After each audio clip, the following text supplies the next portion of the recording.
ჭიათურელი მაღაროელების პროტესტმა დღეს ჯანდაცვის სამინისტროსთან გადაინაცვლა. მშრომელები კვლავ სამუშაო უფლებების აღდგენასა და პროტესტის 4 მონაწილის საპატიმროდან გათავისუფლებას ითხოვენ. შეგახსენებთ, რომ ჭიათურაში მშრომელების პროტესტი მაღაროების დახურვას მოჰყვა, ვითარება მას შემდეგ დამძიმდა, რაც საწარმოს დირექტორად რუსეთის მოქალაქე მიხეილ სოცკი დაინიშნა და მოულოდნელად რეორგანიზაცია დაიწყო. 3400 თანამშრომლიდან 2000 უმუშევრად დარჩა, 1000 მშრომელს კი უმძიმეს პირობებში უწევს მუშაობის გაგრძელება. სამინისტროსთან შეკრებილებმა საჯარო სიტყვიერი განცხადებები გააკეთეს, უწყებისთვის წერილობით არ მიუმართავთ, რადგან მიიჩნევენ, რომ ამას აზრიც არ აქვს გამოცდილებიდან გამომდინარე. ჩვენ ამ თემაზე საუბარს ახლა განვაგრძობთ ჩვენს სტუმართან.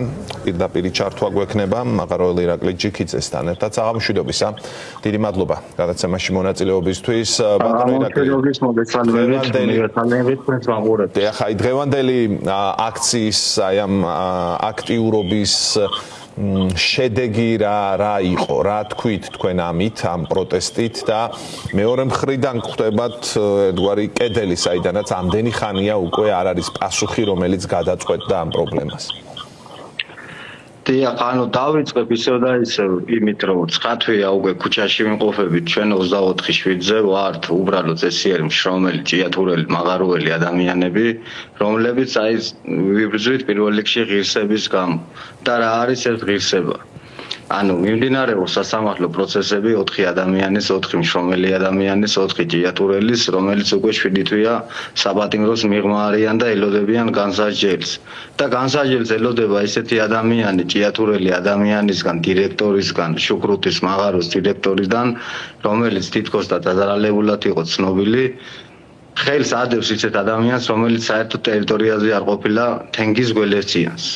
აი, მინდა იცოდეს თელმა საქართველოს და სრული ჭეშმარიტებით და სრული ჩვენი ადამიანობით, გვინდა ჩვენ განუცხადოთ მთლიან საქართველოს, რომ ჭიათურას ყავს ისეთი მოქალაქე თენგის კობერიძე, რომელსაც შეუძლია აი უბრალოდ ადამიანი, რომელიც ადგილზე არ ყოფილა, გაწიროს მას ემუქრება 4-დან 7 წლამდე თანამონაწილეობისთვის. ასევე იმ ადამიანებს, რომლებსაც ხელი არ შეუხია დანარჩენ 3 ადამიანს, რომლებიც ნამდვილად ადგილზე იყვნენ და ეს ცნობილია, უბრალოდ არ შესულან ფიზიკურ დაპირისპირებაში და ესეთი ადამიანებიც ელოდებიან განსაჯელს.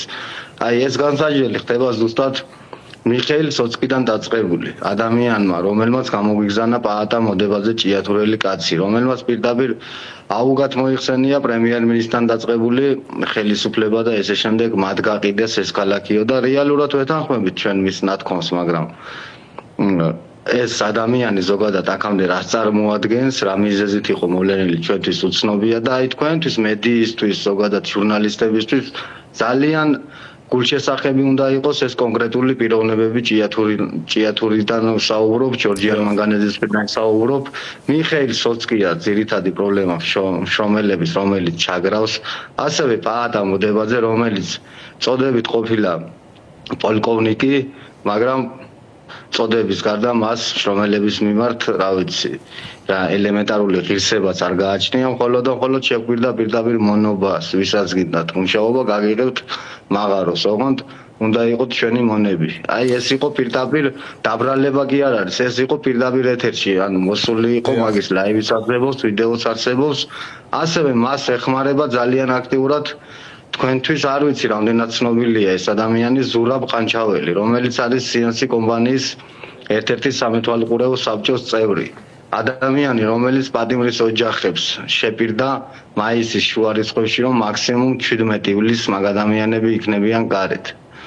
ამ 17 ივლისი ეს ის თარიღია, როდესაც ზუსტად მოვიდა ჭიათურის სამმართველოს პოლიციის უფროსი როინი დვალი, რომელმაც ღიად და საჯაროდ განგვიცხადა ჩვენ ქუჩაში მყოფ ადამიანებს, მაშინ გაცილებით მეტი ვიყავით, დაახლოებით 800, 900, 1000 ადამიანი იმ დროისთვის, სადაც ღიად და საჯაროდ თქვა, რომ მე მოვიტანე თქვენთან პრემიერის ნათქვამის სიტყვები, კომუნიკაცია გქონდა და მითხრა ესეთი რაღაც, თუ ანუ კომპანიის ინტერესებს არ შეუშლიან ხელს, მაგ ადამიანები გამოვლენ გარეთ.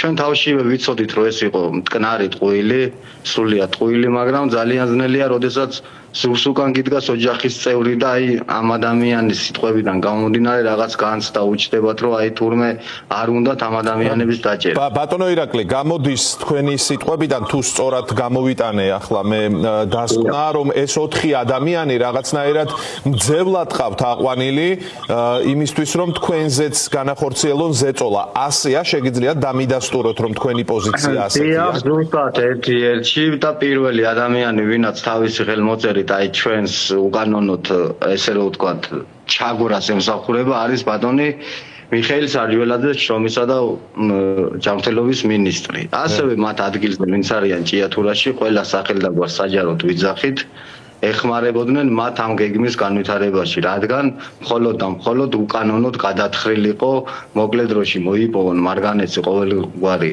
კანონიერების ანუ უკანონოდ ჩვენ გვაქვს მდინარე ყვირილა ღვთისწყალობით ისეთი მდინარე, სადაც მრავალი სახეობის თევზია, მაგრამ დამიჯერეთ და მერწმუნეთ სრულიად რა ვიცი სიმართლეს გეუბნებით ვერაზროთ ვერ ნახავთ ყვირილას მწვანეს. ანუ ერთადერთი ქალაქი ვარ, სადაც ყველაზე დიდი რაოდენობის მარაგია მანგანუმის, რომელიც სოფლიო ინტერესის წიაღშია ესე რომ ვთქვათ, მაგრამ ქალაქს არ ეტყობა არაფერი.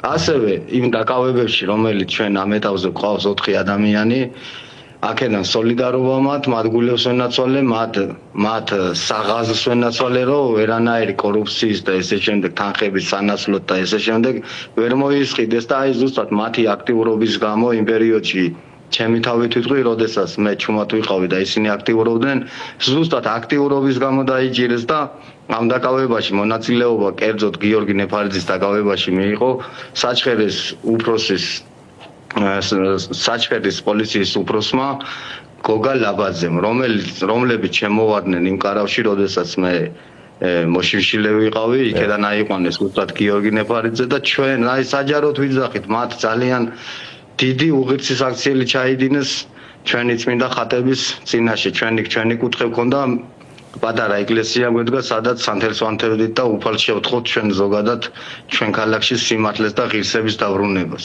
აი შემოვარდნენ, რა ვიცი, ხატებით შეურაცხყვეს, იყო გინებები, იყო შეურაცხყოფა ეს ეკლესია გადმოაგდეს ესე რომ ვთქვათ და გაატყდა დაზიანდა და რა ვიცი, სრულიად უპასუხისმგებლო ადამიანები არიან დანიშნული ჭიათურაში მაღალ თანამდებობებზე. აი რა კავშირი და ინტერესი იკვეთება ასეთი რომ ქართული ოცნების მხრიდან არის სრული გულგრილობა და არა მხოლოდ გულგრილობა, ან თქვენ თქვით რომ თქვენი განმარტებების მიხედვით გამოდის რომ ქართული ოცნება არის ამ ხალხის მხარეს, რომელიც ახლა თქვენ ჩამოთვალეთ სოცკიდან დაწყებული და თქვენ გაყენებენ მდგომარეობაში ხალხის მძევლად აყვანით სხვადასხვა მეთოდით რომ დათანხმდეთ აი ამ როგორც თავად ბრძანეთ მონურ პირობებს და აი ამ მონური პირობების შემოთავაზებით, ასე ვთქვათ, ეს პროტესტიც დაამთავრონ. დიახ, აი მიზანია მხოლოდ ერთი რომ ჩვენ ზოგადად ჩვენი სახელებით, გვარებით, ანუ თუ გავქრებით ქალაქიდან მაგათი პირველი მიზანი, მაგრამ სანამ სამართალი ამ ქალაქში არ იქნება და ჭიათურელს ღირსება არ დაუბრუნდება, ჩვენ არსად არ მივდივართ. მაქსიმუმ შესაძლებელია დაგვაკავონ, მაგრამ სადაც ჩვენ მოვდივართ, ყველაფერი საჯარო არის. ყველგან გვეუბნებიან და მადლობას გვირთიან იმის გამო, რომ კონსტრუქციულები ვართ, არ ვარღვევთ არაფერს. ჩვენ ზოგადად 28 თებერვლიდან მოყოლებული გვაქვს პირადად და ესე ერქვა ამ აქციას და ესე ქვია შრომელების, მაღარველების აქცია. ანუ ჩვენ საერთოდ არ ვიყავით და არც ვართ დაკავებული ზოგადად პოლიტიკით, მაგრამ ყველას მოგეხსენებათ რა მდგომარეობა არის ზოგადად საქართველოში. არ უსმენენ და პატივს არცევენ პატრიარქის სიტყვებს, რომელიც გადაგებდა აი ზუსტად საქართველოს მიწებზე და ასევე მათ შორის იმ საბადოებზე, რომელიც გააჩნია ჩვენს ქვეყანას და მათ შორის არის ჭიათურის მანგანუმიც. არ შეიძლება გაყიდვა არც ერთ ხელისუფლებას, არც ერთ მინისტრ ფიზიკურ პიროვნებას არ აქვს უფლება გაყიდოს ღვთისმშობლის კურთხეული მიწა, მაგრამ დღეს ვიხედებით, როგორი საფრთხის წინაშე ვართ მთლიანად ქართველიერი და ყველაზე დაჩაგრული ჩვენის აზრით ამ ეტაპზე არის ჭიათურა, რომელიც სრულიად აი პრობლემა არის, რომ ჭიათურის გარეთ იცოდნენ რეალური ამბები. ერთ სიტყვიან ისინი თვითონ რომ ჩვენ ვართ რადიკალები, რომელიც რომელსაც არ მოერიდა მიხეილ საჯველაძე, მაგრამ ერთი ფაქტი არ აქვს იმის და ვერ გვეტყვის, რომ ჩვენ ვართ რადიკალები, ჩვენ ვართ უბრალო ადამიანები, მაგრამ ამ უბრალო ადამიანებმა რომ ხმა ავიმაღლეთ სიმართლის და ღირსების გამო ეს არავის არ მოწონს. დიდი მადლობა. ჩვენი ადამიანები არა ვართ რომ სიმართლის სანაცვლოდ იმ ბიჭების, ღირსეული ბიჭების სანაცვლოდ რამე დავთმოთ. ზოგადად სოლიდარობა ყველა პატიმარს ესენი არიან ქართველები და უნდა იყვნენ გარეთ. არ აქვს აზრი ეს თბილისია, ბალდა არის თუ ესე შემდეგ. ძალიან დიდი მადლობა. ყველას და გამარჯვება საქართველოს სიყვარულით და ერთობით უფალი დიდი მადლობა. გამძლეობას გისურვებთ და პატიმრებს თავისუფლებას ვუსურვებ. ირაკლი ჯიქიძე მაღაროელი იყო ჩვენი გადაცემის სტუმარი.